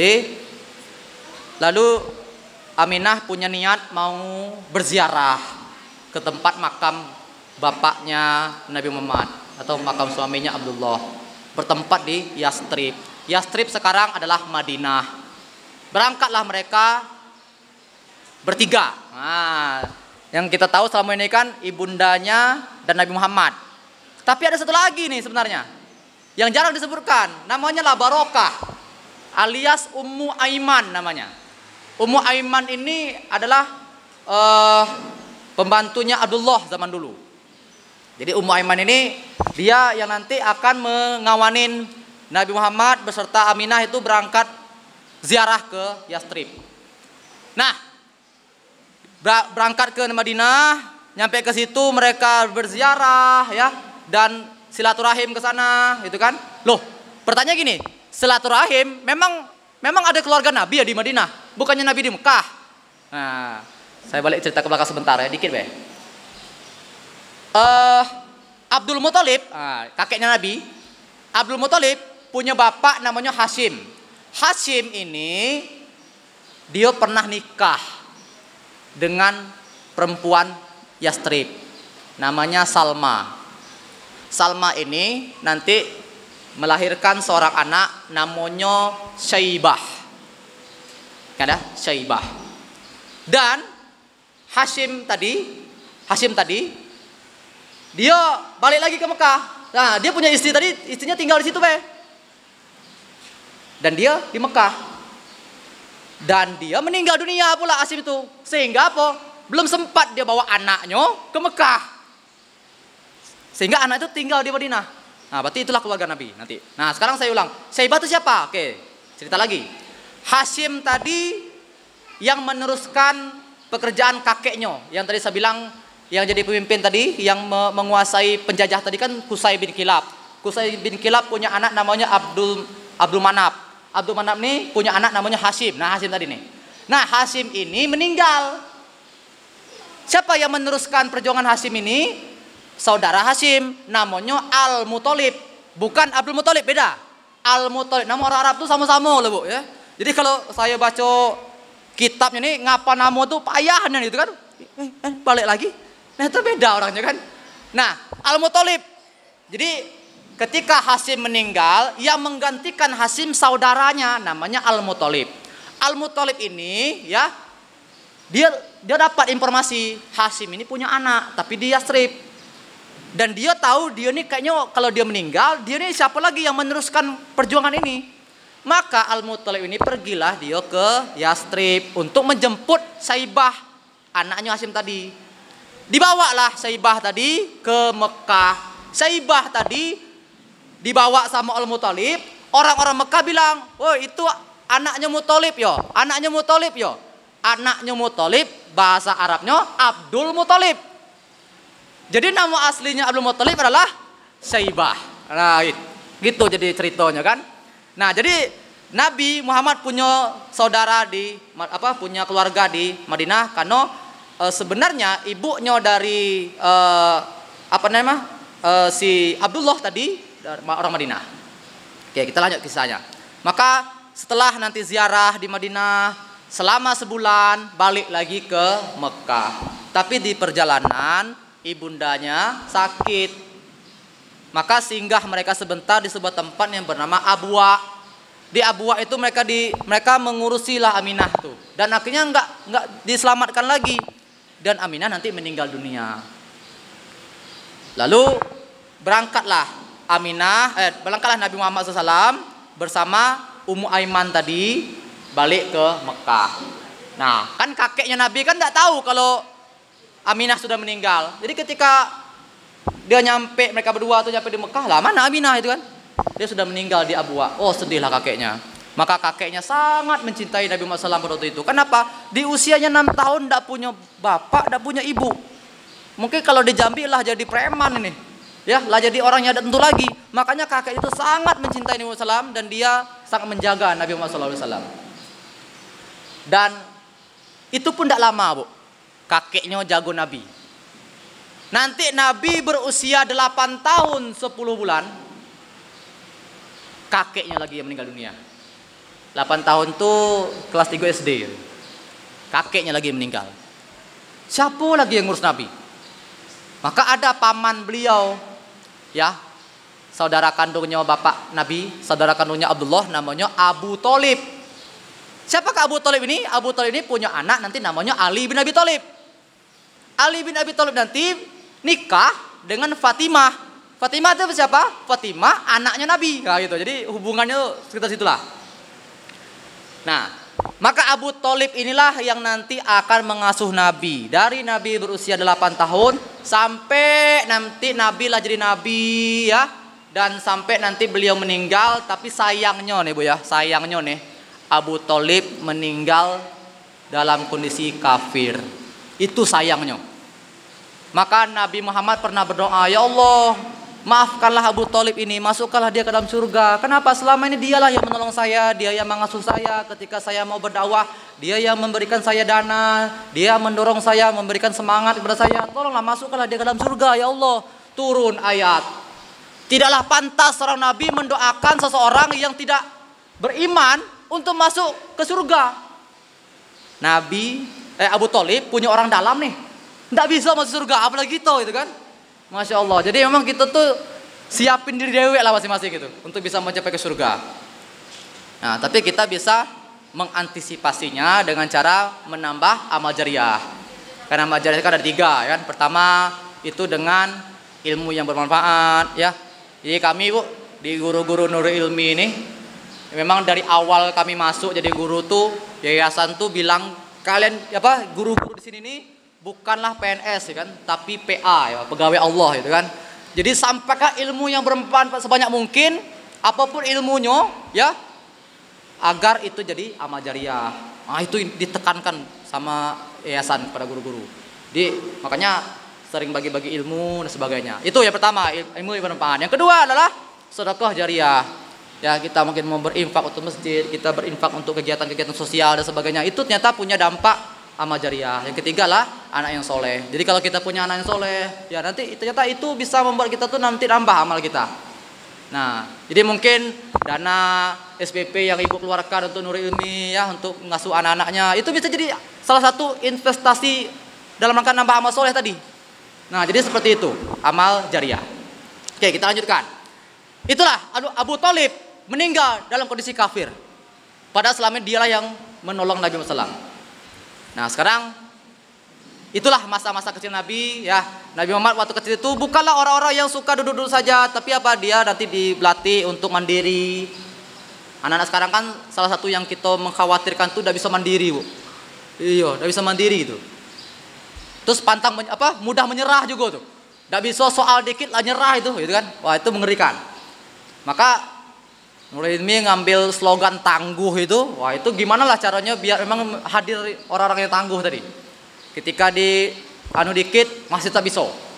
Nah, maka Nabi Muhammad waktu kecil diajarin ngembala domba. Ngembala domba kan mungkin pekerjaan orang-orang besar kalau kita mandangnya. Tapi diajarin kepada Nabi Muhammad SAW. Berarti belajar manajemen. Leadership ini kan, leadership. Terus tidak hanya itu, Nabi juga diajak untuk belajar untuk dagang, entrepreneurship, untuk bisa dapat duit sendiri. Nah, ini mandiri. Dan nanti ada sebuah kejadian. Ketika nanti Nabi Muhammad SAW itu berusia 12 tahun, berarti SMP, ya. Nah, SMP lah, lebih kurang, ya, SMP. Ketika nanti Nabi Muhammad SAW itu berusia 12 tahun, Abu Thalib membawa Nabi untuk jualan ke negeri Syam. Nah, ini ada sebuah keajaiban. Ada bukan keajaiban sih. Hal yang mengejutkan Abu Thalib. Ketika Nabi Muhammad dibawa oleh Abu Thalib berdagang ke negeri Syam, nyampe di sebuah tempat di negeri Syam. Syam itu saya bilang tadi ada 4 negara tadi ya. Palestina sekarang kan, Palestina, Lebanon, kemudian ada Syria, dan satu lagi itu apa namanya? Lupa saya. Nah, maka di situ tuh kebetulan mayoritasnya orang-orang Nasrani. Orang ahli kitab lah. Ketika Nabi Muhammad dan rombongan itu datang ke sebuah tempat, si pendeta, ada pendeta, namanya nanti adalah namanya pendeta itu pendeta Bahira namanya. Nama aslinya Jurjis tapi disebut Bahira. Dia nengok pohon-pohon, batu-batu itu sujud ke kafilah dagang tadi. Ada apa di situ? Penasaran dia. Maka dia suruh kafilah dagang itu berhenti, suruh ke tempat saya. Suruh berhenti, tanya-tanya. Nah, yang menarik perhatian dari pendeta tadi adalah seorang anak kecil yang berusia 12 tahun tadi yang namanya Muhammad. Maka si pendeta tadi orangnya ahli sejarah nih. Wah, ini ahli sejarah juga nih. Suka baca buku sejarah dan dia juga ahli kitab.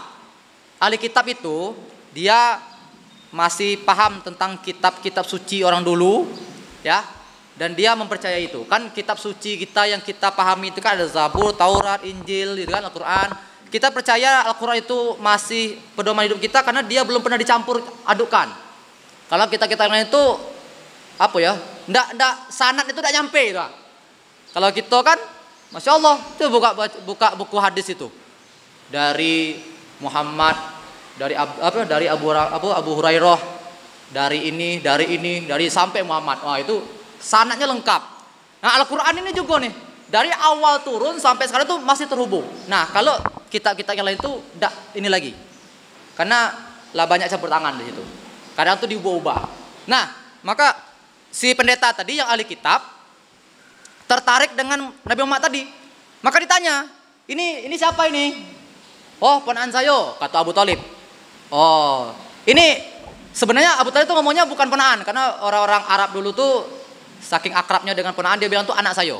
Sama lah kayak gitu kan, kalau kita sebagai bibi gitu, kita ada ponaan kita nih, siapa nih? Oh, ini anak saya nih, nah, gitu. Bahasa gitu. Jadi ketika waktu itu dibilang, siapa ini? Oh, ini anak saya. Terus pendeta tadi bilang, ada mungkin ya. Kok dia bilang tidak mungkin itu kan? Bukan enggak itu kan? Iya sih bukan. Memang kenapa itu kan? Ayahnya mana? Ayah sudah meninggal. Ibunya apa? Ibu sudah meninggal. Tuh, langsung pendeta tadi, jangan-jangan ini nih orangnya. Dan pendeta pun juga nengok. Ketika nanti Nabi Muhammad itu sendirian, rombongan tidak sendirian, batu-batu pohon itu tetap sujud kepada Nabi Muhammad itu. Yang waktu itu masih kecil. Maka pendeta tadi makin penasaran, ini orangnya yang ditunggu-tunggu selama ini. Nanti saya akan jelaskan apa yang ditunggu itu maksud gimana. Ditanyain, bapaknya mana? Tidak ada. Ibunya mana? Tidak ada, meninggal dunia. Oh, cocok nih. Cocoknya gimana? Karena dalam kitab suci mereka, dalam kitab suci orang-orang agama dulu, sudah disebutkan akan datang nabi terakhir yang namanya Muhammad. Tapi dalam kitab yang lain itu ada namanya Ahmad, ada yang Muhammad, ya. Intinya tuh akan datang nabi terakhir. Dan mereka ini tidak tahu siapa orangnya. Apakah dari keturunannya Bani Israel, apa dari keturunannya Nabi Ismail. Selama ini yang mereka pegang adalah bakal dari keturunannya Bani Israel. Nah, maka pada waktu itu pendeta tadi makin penasaran dia. Kalian dari mana? Kami dari Arab. Wah, pas nih. Nah, kenapa? Dalam kitab suci itu mereka disebutkan juga. Mereka nanti akan datang dari daerah yang ini itu. Daerah Gersang. Maka pendeta tadi makin penasaran dia. Dia ingin buka baju Nabi Muhammad. Ada apa? Karena dalam kitab suci mereka tertulis di nabi itu, di nabi terakhir itu ada cap stempel kenabian di belakang. Dia penasaran nih, pengen nengok. Maka dibukanya baju Nabi Muhammad SAW di sini. Ada seperti ini, ada bentuknya, ada bekas di sini. Nah, zaman dulu kan belum ada kamera tuh. Jadi kita tuh tidak tahu bentuknya gimana. Nah, jelas ada, dan hadis menyebutkan ada cap stempel kenabian di dekat Nabi Muhammad SAW itu. Dan nanti salah satu yang menyebabkan Salman Al-Farisi nanti masuk Islam, itu gara-gara nengok itu juga tuh. Karena Salman Al-Farisi itu berasal dari agama Majusi. Agamanya nanti pindah agama, pindah ke agama Nasrani, dan nanti di Nasrani disebutkan Nabi itu ciri-ciri begini. Nah, nanti dia penasaran nengok pundak Nabi itu, ada enggak tanda cap stempel kenabian? Oh, ada rupanya. Ah, berarti ini Nabi beneran. Makanya Salman Al-Farisi masuk Islam pada waktu itu. Kita lanjut kisahnya. Maka pendeta tadi setelah nengok itu cap stempel kenabian, kaget dia. Dipeluknya, diciumnya Muhammad SAW itu. Apa katanya? Tolong bawa anak ini pulang. Lah, kenapa? Tolong bawa ini pulang. Kenapa? Karena orang-orang di daerah sini sedang mencari anak ini. Lah, salahnya apa gitu kan? Kalaulah seandainya orang-orang sini tahu Nabi terakhir itu akan datang bukan dari di golongan mereka, mereka akan bisa jadi membunuh orang tadi. Wah. Nah, maka bisa jadi nanti orang-orang itu akan membunuh anak ini. Tolong selamatkan dia.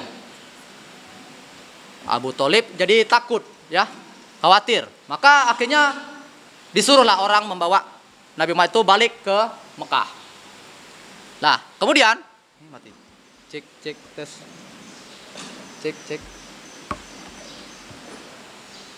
Nih, karena saking lamanya mungkin habis baterai mic. Bentar lagi lah ya, kita selesaikan cepat bela. Jangan sampai jam 11 nian. Nah, akhirnya dibawalah Nabi Muhammad itu kembali ke kota Mekah. Dan jadi dibawa ke negeri Syam. Dan disitulah mulai orang-orang yang ikut dagang tadi bilang, "Oh, tadi waktu kami ke negeri Syam, pendeta tuh bilang Muhammad nih orangnya gini-gini loh, gini-gini loh." Dibicarakan di kota Mekah pada waktu itu. Baik. Nah, cukup selesai. Nah, kita lompat di usia Nabi 25 tahun. Nah, ya. Ketika Nabi berusia 25 tahun, Nabi waktu itu sudah sering dagang, bahkan beliau itu sebagai reseller ya. Karena yang menjualkan barang dagangan milik Khadijah. Khadijah waktu itu adalah perempuan yang kaya, dan dia kebetulan suaminya sudah meninggal. Ya, dia janda dia. Nah, karena kaya tadi, ya dia menyuruh orang siapa yang mau menjual harta yang dia miliki. Nabi Muhammad termasuk orang yang menjual harta barang dagangannya. Reseller yang lain tidak jujur. Sementara beliau, Nabi Muhammad ini jujur orangnya. Karena jujur, otomatis orang-orang suka belinya sama Nabi Muhammad itu. Nah, sama lah kayak gitu kan. Nak belanja online be. Ini bintang 5, ini bintang 3. Ah, bintang 5 be lah ya. Padahal produknya sama nih. Mungkin bisa jadi mahal yang bintang 5 tadi, tapi kan bintang 5 nih. Nengok komentarnya, bagus, ini barang sesuai dengan ini kan. Wah, bina be sini. Padahal harganya mungkin lebih mahal. Nah, ini apa? Kepercayaan. Karena nengok seperti itu, banyaklah orang beli sama Nabi SAW. Sehingga apa? Khadijah lama-lama tertariklah dengan Nabi SAW. Sehingga nanti Khadijah mengutus seseorang untuk bertemu dengan Nabi SAW dan bertemu sama pamannya Abu Thalib. Dan disitulah nanti momen di mana Nabi Muhammad itu menikah dengan Khadijah di usia 25 tahun. Nah, itu yang jadi patokan saya nikah tuh di usia 25 tahun. Nah, itu kan. Karena nengok Nabi Muhammad nikah 25 tahun. Dan Nabi Muhammad tuh nikah 25 tahun itu bukan berarti dia udah punya kerja, sudah punya pekerjaan. Masalahnya sekarang anak muda lah 25 tahun belum juga dapat kerja. Nah, itu. Ada pekerjaan banyak, milih-milih pula. Nah, makanya memang kita harus mempersiapkan skill mereka tuh dari awal, sehingga nanti ketika terjadi sulit mencari pekerjaan, dia bisa bikin kerja sendiri. Oke, kita lompat lagi. Jadi 25 tahun tuh Nabi punya istri namanya Khadijah. Nah, Khadijah ini Bapak Ibu, selama Khadijah hidup, Nabi Muhammad tidak pernah nikah lagi. Nah, ini perlu juga dicatat nih. Oh, Nabi kan punya banyak istri. Lah, ketika Khadijah itu masih hidup, Nabi Muhammad tidak pernah punya istri yang lain. Nanti Khadijah wafat, barulah nanti Nabi Muhammad itu nikah dengan yang lain. Ya, dengan Aisyah, ya, kemudian dengan anaknya si Umar. Ada nanti. Dan kita lanjutkan. Nah, dan perlu juga dicatat nanti dari Khadijah ini nanti Nabi itu punya anak. Semua anak Nabi itu berasal dari Khadijah. Aisyah tidak punya anak. Kemudian yang lain-lain itu juga tidak punya anak. Yang punya anak itu dari Khadijah. Anak pertamanya bernama Qasim. Wah, itu kalau di TK ada lagunya Bu ya. Nah, itu lagu-lagu TK tuh tahu tuh. Anak pertama namanya Qasim, yang kedua namanya ini, itu kan. Nah, jadi itu. Tapi ada nanti satu anak Nabi yang bukan dari Khadijah, tapi dari istri Nabi yang bernama Maria Al-Qibtiyah itu nanti. Tapi itu pun nanti meninggalnya cepat. Nah, uniknya Nabi ini, dia punya anak meninggalnya di masa kecil semuanya. Tidak ada yang usia itu sudah remaja, hidup tidak ada, meninggal semuanya. Ada satu nanti yang cukup lama hidupnya, yaitu Fatimah, yang nanti nikah dengan Ali bin Abi Thalib. Dan itu pun tidak lama, 3 bulan setelah Nabi wafat, Fatimah meninggal dunia juga.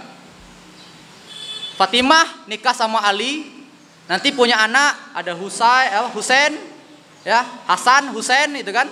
Nah, nanti Hasan Husain itu nanti akan dibunuh nanti kan. Oh, itu nanti ada perang-perangnya lagi. Nah, kalau nyampe waktunya kita bahas ke situ. Nah, itu. Jadi semua anak Nabi itu berasal dari Khadijah. Baik, kita lompat lagi di usia 35 tahun. Nah, kita selesainya di usia 40 tahun. Satu kali lagi, 35 tahun.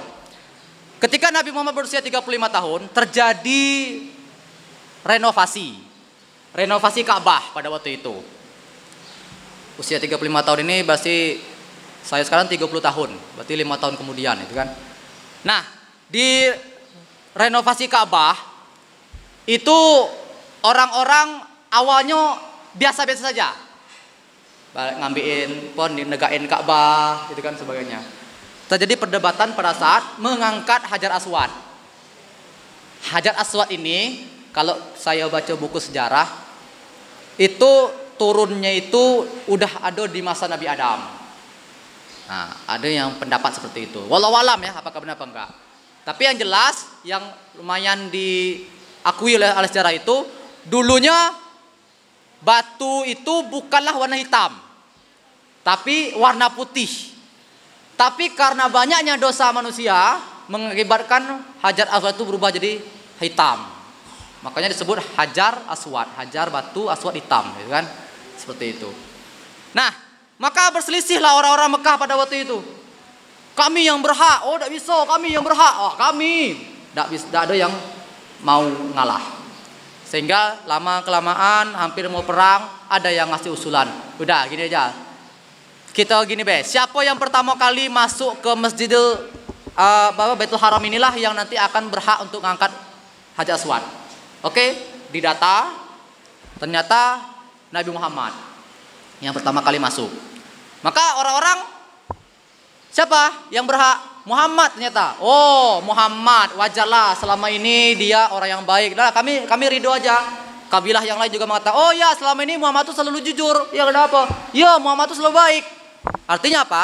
Nabi Muhammad sudah dapat dipercaya waktu itu. Kalau kita, Bu-ibu, lah dapat gelar Al-Amin, lah dapat gelar dapat dipercaya, weh, itulah selesai urusan gitu. Kita nak minjam duit, kalau kita dapat dipercaya, dikasih duit. Kita nak apa kan, orang nitip sama kita banyak, itu kenapa? Orang percaya sama kita. Kita nak diamanahkan jadi presiden, jadi gubernur, jadi bupati, itu orang udah percaya sama kita. Tidak perlu kampanye, orang bakal milih, gitu kan? Lah dapat dipercaya, itu kan? Nah, itulah Nabi Muhammad SAW itu dapat dipercaya pada waktu itu. Dan dibuktikan lagi dengan luar biasanya Nabi Muhammad SAW itu. Beliau lah dapat hak nih untuk mengangkat Hajar Aswad. Beliau meletakkan batu itu di atas kain, sehingga kafilah-kafilah tadi yang perang tadi ngangkat sama-sama. Semakinlah mereka tuh mencintai Nabi Muhammad SAW. Itu mulianya akhlak Nabi. Nah, itu di masa usia 35 tahun. Nah, ini terakhir. Di masa Nabi 40 tahun. Usia 40 tahun. Di masa usia 40 tahun, Nabi itu sering gelisah, Bu. Karena di daerah Mekah itu orang seringlah bohong, sering ngino orang, sering membunuh orang, minum minuman keras. Pokoknya daerah itu sosialnya udah kacau betul. Sehingga apa? Nabi merasa gelisah. Dia pengen ngubah tapi tidak tahu gimana cara ngubahnya. Maka Nabi Muhammad SAW seringkali dia menyendiri di sebuah tempat, di sebuah bukit namanya Bukit Nur. Di Bukit Nur itu ada gua namanya Gua Hira. Seringlah beliau ke sana, ya, menyendiri dan bertafakur. Nah, dan nanti tepatlah nanti di bulan Ramadan Di usia Nabi 40 tahun, waktu itu ada pendapat yang mengatakan tanggal 17 Ramadan, ya, yang nuzul Quran itu. Ada yang berpendapat tanggal 19 Ramadan, ada yang berpendapat tanggal 21 Ramadan. Wallahu alam, yang jelas bulan Ramadan. Turunlah nanti malaikat Jibril. Ya. Jadi bermula dari apa? Kegelisahan. Jadi kalau kita gelisah, ya, nengok kondisi nih. Kalau kita udah gelisah, nah, ini berarti kita belum termasuk orang yang diamanahkan Allah tuh untuk bergerak gitu. Jadi kita tuh belum kuat nih mentalnya. Ya sama lah kayak ini ya. Kalau kita berbuat dosa, tapi kita udah ada gelisah, wah berarti imannya dipertanyakan ini. Nah, maka dimulai dari kegelisahan, Nabi Muhammad bergerak. Nah itu, tepat pada malam hari di bulan Ramadan datang malaikat Jibril. Disuruh apa? Iqra. Bacalah. Saya tidak bisa baca. Memang Nabi Muhammad tidak bisa baca, tidak bisa nulis. Iqra. Tidak bisa, tidak bisa. Maka dibacakanlah sama Jibril Quran surah Al-Alaq ayat 1 sampai 5. Bismillahirrahmanirrahim. Iqra bismi rabbikal ladzi khalaq, khalaqal insana min 'alaq, iqra wa rabbukal akram, alladzi 'allama bil qalam, 'allamal insana ma lam ya'lam. Bacalah dengan menyebut nama Tuhanmu, ya, menciptakan manusia dari segumpal darah dan seterusnya. Dibacakan. Wow, ketakutan Nabi waktu itu. Takutan beliau. Nengok ya, bayangkanlah sendirian kita lagi di kamar, tiba-tiba ada orang datang. Napa nih? Dengan takut kita. Begitu juga dengan Nabi. Maka ketakutan beliau, langsung beliau pulang ke rumah. Dan nanti Khadijah ya, pengertian betul dia. Dia udah nanya, napa bang? Woi, kalau gitu makin stres Nabi kan. Ini dah tenang dulu, tenang, ditidurin, ya diselimutin. Akhirnya apa? Pas besok pagi baru ditanya, napa tadi? Saya tahu lah sama masalah. Saya bertemu dengan ini. Maka Khadijah menenangkan dia. Ada apa-apa lah bang, gitu kan. Tidak mungkin lah Allah itu ingin mencelakakan engkau. Selama ini engkau selalu berbuat jujur. Selama ini engkau itu selalu menjalin silaturahim. Selama ini engkau selalu berbuat baik pada orang. Tidak mungkin lah Allah itu mencelakakan engkau.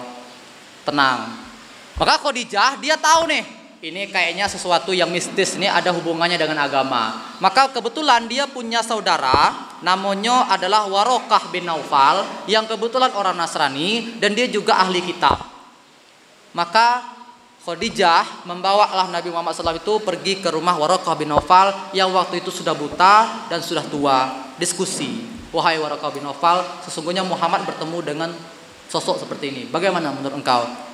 Diceritakan sama Nabi seperti ini, dia nyuruh saya seperti ini. Apa kata Waraqah bin Naufal? Pertama, Waraqah bin Naufal itu kaget. Hah? Jangan-jangan, katanya kan, ini yang engkau temui itu sama seperti sosok yang ditemui sama Musa. Nabi Musa menerima Taurat, kan ketemu.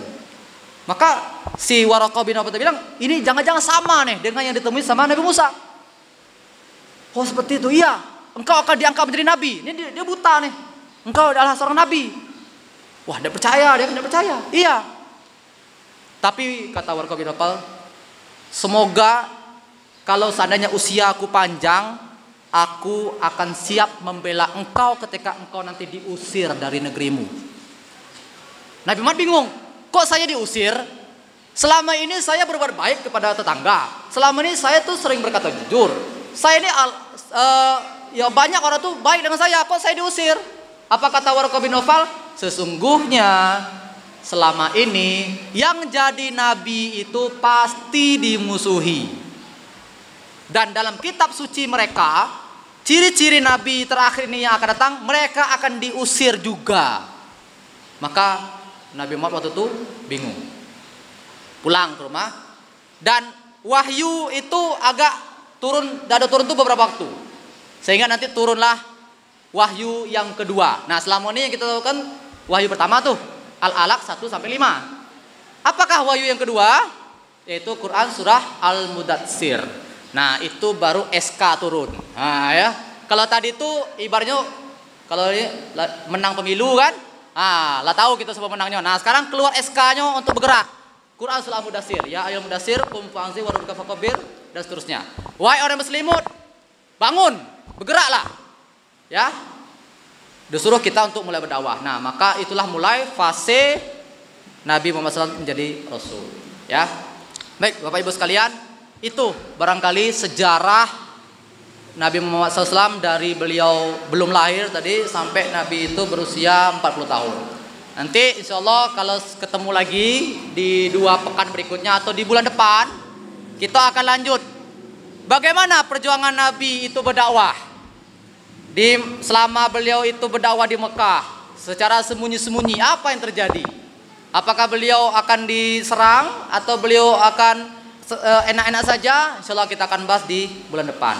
Ya, demikian. Mohon maaf jika saya ada kekurangan dan kesalahan. Terima kasih atas perhatiannya. Billahi taufiq wal hidayah. Wassalamualaikum warahmatullahi wabarakatuh.